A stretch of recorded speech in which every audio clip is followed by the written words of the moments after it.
আল্লাহর রসুল যেদিন জন্ম নেন ওই দিন আম্মা জান আমেনা কোলে নিয়ে কাঁদতেছিলেন। সবাই জিজ্ঞাসা করতেছে কাঁদো কেন? পরিবারের লোকজন, শ্বশুর বাড়ির লোকজন কেন কাঁদো? আব্দুল্লাহ নাই। কেন? আব্দুল্লাহ থাকলে এতক্ষণে খেলনা চলে আসতো।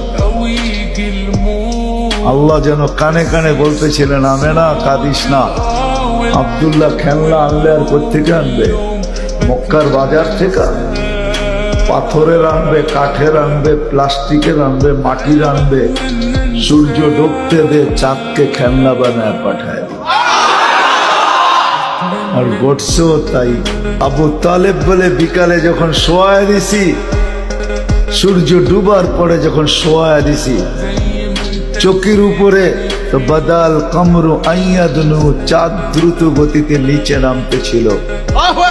আর আমি তাকায় তাকায় দেখতেছিলাম।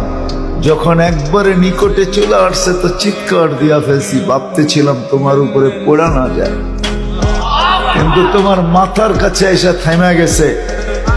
তুমি হাত পাও নাড়াচাড়া করতেছিল আর চাঁদ উপরে ডান্স করতেছিল।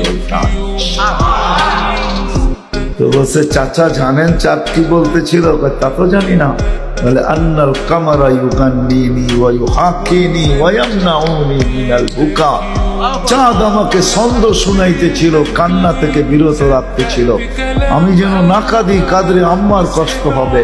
আল্লাহ চাঁদকে আমার সাথে খেলার জন্য খেলনা বানায় পাঠায়।